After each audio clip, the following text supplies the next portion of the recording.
Bem, meus amigos, essa é a reta final, então, da conversa sobre a aplicabilidade das normas constitucionais, tá certo? Estamos revendo as ideias centrais sobre as normas de eficácia absoluta, plena, contida, limitada e exaurida. Olha aqui no quadro comigo, vamos ver. Relembrar as principais características da norma constitucional de eficácia plena. Olha lá. Elas entram em vigor com a promulgação do texto constitucional, elas já produzem de imediato todos os efeitos jurídicos possíveis. E olha o ponto 3. O poder público não pode, nem através do poder de polícia, nem através do poder regulamentar, restringir-lhes ou suspender-lhes os efeitos jurídicos. Repara bem que, olha, aqui, na primeira característica e na segunda, ela é igualzinha à norma constitucional de eficácia contida. As normas constitucionais de eficácia contida também entram em vigor com a promulgação da Constituição, aliás, todas as normas constitucionais. Assim como as normas de eficácia contida, a norma de eficácia plena já produz também, olha, de imediato todos os efeitos possíveis. Só que a diferença está bem aqui, ó. Essa é a diferença. O poder público não pode restringir, o poder público não pode suspender os seus efeitos jurídicos. Por isso a gente afirma que elas são normas de eficácia plena. Vamos ver se a gente acha aqui, ó, alguns exemplos, né? Na nossa Constituição. Pronto, tá aqui, ó. Normas constitucionais de eficácia plena. Artigo 2º. São poderes da União, independentes e harmônicos entre si, o Legislativo, o Executivo e o Judiciário. Olha o artigo 5º lá no inciso 3º. Ninguém será submetido à tortura, nem a tratamento desumano ou degradante.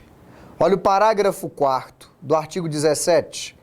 É vedada, é proibida a utilização pelos partidos políticos de organização paramilitar. O que você está reparando aí em todos esses 3 dispositivos? Você está vendo que nem teve qualquer menção à lei. Nada, zero total. Não tem nenhuma lei que amplie os efeitos e também não tem nenhuma lei que contenha, que restrinja os efeitos desses dispositivos constitucionais. Logo, o que é que você percebe? Que são dispositivos da Constituição que não precisam de lei para produzir a totalidade dos seus efeitos, portanto, não é norma de eficácia limitada, são normas bastantes em si, que tal? São normas autoexecutáveis, são normas autoaplicáveis. Autoexecutável e autoaplicável porque já contém em si todos os elementos, todas as condições para produzir a plenitude dos seus efeitos. E esses efeitos ainda tem mais. Não podem ser contidos, não podem ser restringidos pela atuação do poder público, pelo legislador ordinário, pelo poder regulamentar ou pelo poder de polícia do executivo. Tá vendo? Olha aqui para o artigo 2º. Poderes da União independentes e harmônicos entre si, legislativo, executivo e judiciário. Bom, cadê? E aí? Cadê a lei? Tá vendo? Não preciso de lei para definir como independentes e como harmônicos o executivo, o legislativo e o judiciário. Nenhuma lei pode restringir isso, né? Nenhuma lei pode ampliar os efeitos disso, não dá mais. É uma norma de eficácia plena. Olha aqui, o inciso 3º. Ninguém será submetido à tortura, nem a tratamento desumano ou degradante. Bom, tá bom, isso aí é um princípio, tá certo? Eu nem posso ampliar os efeitos disso e nem tenho como restringir, relativizar, dizer assim, não, pera lá, em determinados casos eu posso submeter alguém à tortura. Em algumas situações eu posso submeter alguém a tratamento desumano ou degradante. Não, não pode. Portanto, a eficácia dessa norma não pode ser contida, não pode ser restringida e também não tem como ser ampliada. É uma norma constitucional de eficácia plena. E por fim, tá aí, ó, é proibida a utilização pelos partidos de uma organização paramilitar. Acabou, não tem mais o que você conversar sobre isso. Não tem nenhuma lei que possa ampliar os efeitos dessa proibição tornar isso mais proibido do que o que já está, não tem como. E também não tem como uma lei relativizar e dizer assim, não, mas olha lá, em determinados casos o partido pode ter uma organizaçãozinha paramilitar. Não existe isso, tá certo? Normas constitucionais de eficácia plena. Valendo então? Vamos aqui no quadro, olha lá. Normas constitucionais de eficácia absoluta. E aqui chegou a hora de eu contar um segredo para você. As normas constitucionais de eficácia absoluta são normas constitucionais de eficácia plena. Como é, Fernando? É. Agora, o inverso não é verdadeiro não, viu? As normas de eficácia plena não necessariamente são normas de eficácia absoluta. Fernando, pera lá, devagar com esse negócio. Vamos com calma, preste atenção. Toda norma constitucional de eficácia absoluta é uma norma constitucional de eficácia plena. Por quê? Porque entra em vigor com a promulgação da Constituição, já entra em vigor tendo todas as condições para produzir a plenitude dos seus efeitos, não pode ter esses efeitos contidos, obstacularizados pelo poder público e ainda por cima, aí tem uma outra característica que as diferencia das outras normas de eficácia plena. Não podem ser objeto de prejuízo nas modificações que a Constituição sofre. Então, todas as normas constitucionais de eficácia absoluta possuem todas as características da norma de eficácia plena, com uma característica a mais. Entendeu? Por isso que eu afirmo que toda norma de eficácia absoluta é norma de eficácia plena, mas nem todas as normas de eficácia plena têm eficácia absoluta. Por quê? Porque algumas normas de eficácia plena podem sofrer prejuízo pela atividade do constituinte derivado. Uma emenda constitucional pode prejudicar algumas normas constitucionais de eficácia plena. Fernando, quais são as normas de eficácia plena que o constituinte derivado não pode prejudicar? As normas de eficácia absoluta. Está aqui no quadro, olha lá. Elas entram em vigor com a promulgação da Constituição, já produzem de imediato a plenitude dos seus efeitos, não podem ter os seus efeitos obstacularizados pela ação do poder público. Está aí as características de uma norma de eficácia plena. E mais, como diria o outro, um plus a mais, né? O poder constituinte derivado não lhes pode prejudicar. Vamos ver se a gente tem exemplo na Constituição, meu filho. Tem aqui, ó, normas constitucionais de eficácia absoluta. O artigo 60 da sua Constituição, a forma republicana de governo, o regime democrático, o voto direto, secreto, universal e periódico, a forma federativa de Estado, a separação entre os poderes, os direitos e garantias individuais, enfim, as cláusulas pétreas. Isso daqui tudinho, ó, isso aqui tudinho, pronto. Eu estou chamando de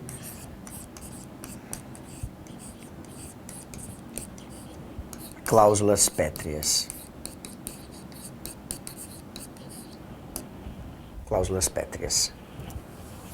As cláusulas pétreas são dispositivos constitucionais, são temas, são assuntos estabelecidos na Constituição que não podem ser prejudicados pela atividade do constituinte derivado. Agora, relembra comigo aqui uma coisa, olha aqui, ó, vamos voltar aqui. Em algum lugar do passado, nós discutimos que as normas constitucionais de eficácia absoluta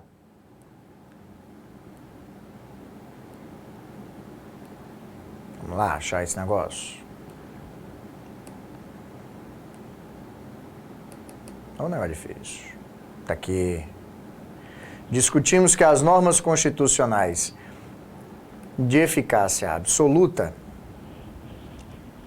elas paralisam toda a atividade reformadora que venha, repara bem, de forma expressa ou de forma implícita, de forma expressa ou implícita, a contrariá-las.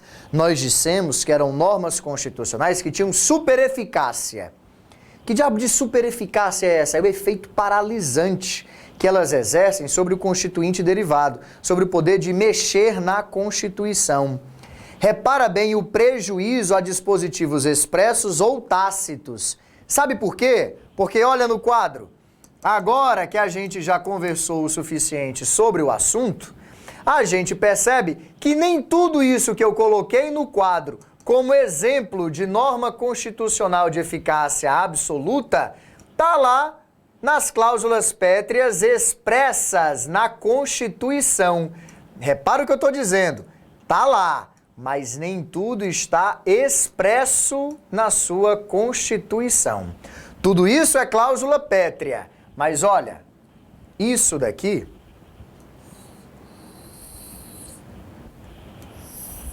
é cláusula pétrea implícita.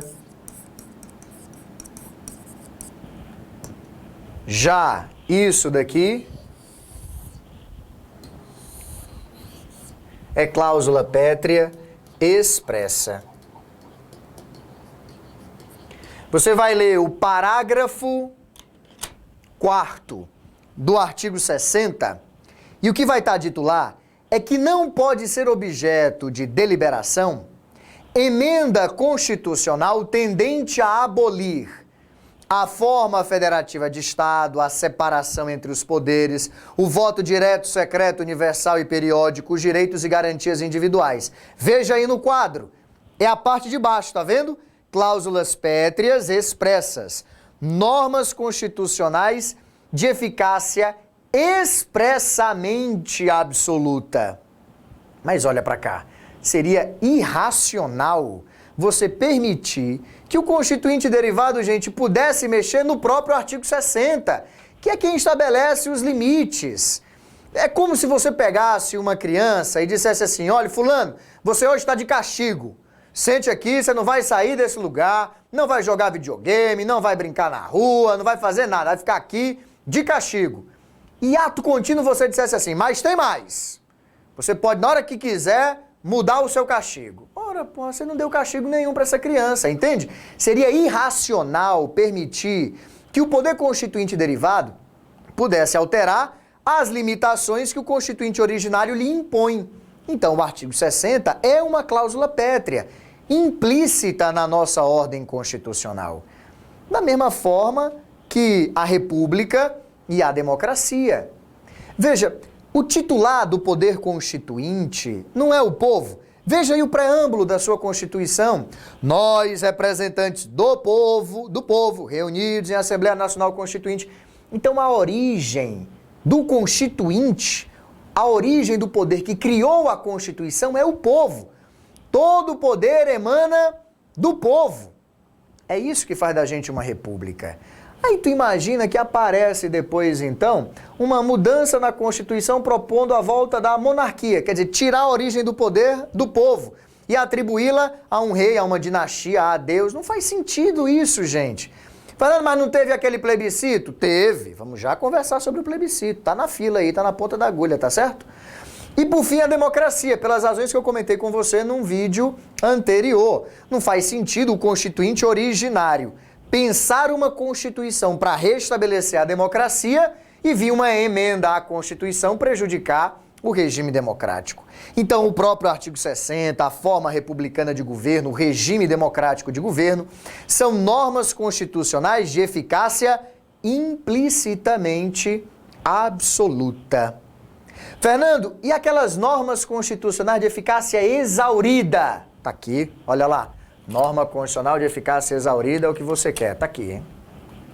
Entra em vigor com a promulgação da Constituição, produz logo de imediato seus efeitos jurídicos, só que em determinado momento, tá aí, esses efeitos eles se esgotam. Tá aqui, ó, exemplos na nossa Constituição. Exemplos é a ADCT. Tudo isso daqui, ó, esse artigo 2º, esse artigo 4º, esse parágrafo 1º do artigo 4º, tudo isso daqui que eu estou dizendo para você é da ADCT, do ato das disposições constitucionais, repara, transitórias. Transitórias, ato das disposições constitucionais transitórias. Olha o que tem lá no artigo 2º.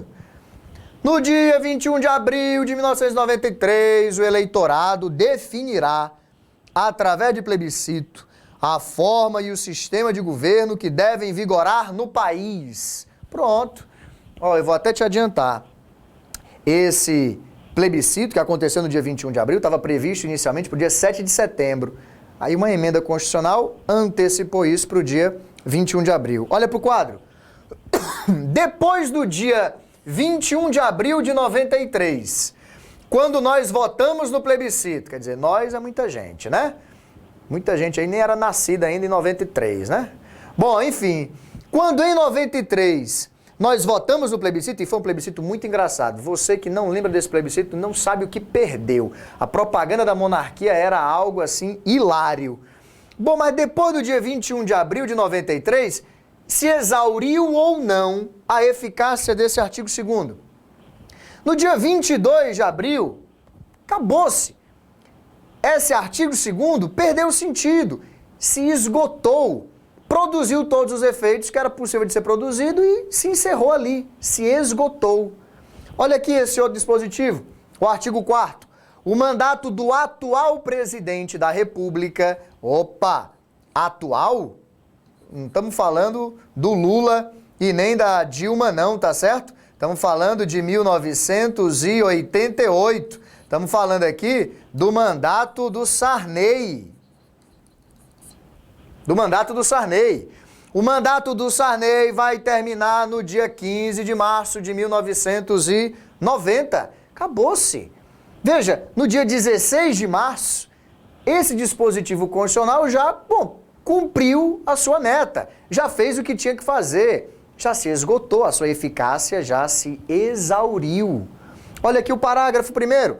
A primeira eleição para presidente da República depois da promulgação da Constituição vai se realizar no dia 15 de novembro de 89. Outra eleição que foi fantástica, tá certo?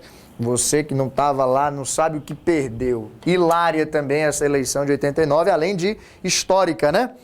Aquela eleição que o Collor vai para o segundo turno com o Lula e acaba vencendo as eleições. Uma eleição que dividiu o país, inclusive. Repara bem, depois do dia 15 de novembro de 89, data em que os brasileiros votaram no primeiro turno, o segundo turno foi em dezembro, data em que os brasileiros votaram no primeiro turno, acabou, essa norma já cumpriu os seus efeitos, já deu o que tinha que dar. Se esgotou, a eficácia dela se exauriu. Tá valendo então, gente? Olha, aqui a gente encerra a discussão sobre a aplicabilidade das normas constitucionais. E o nosso próximo vídeo já entra em um outro assunto acerca da teoria da Constituição. Vamos, no próximo vídeo, classificar as constituições. Não estou falando de classificar as normas constitucionais, isso nós já fizemos. Estamos falando de classificar as constituições. Quanto a vários critérios nós vamos apresentar no nosso próximo vídeo, tá certo? Até lá, pessoal!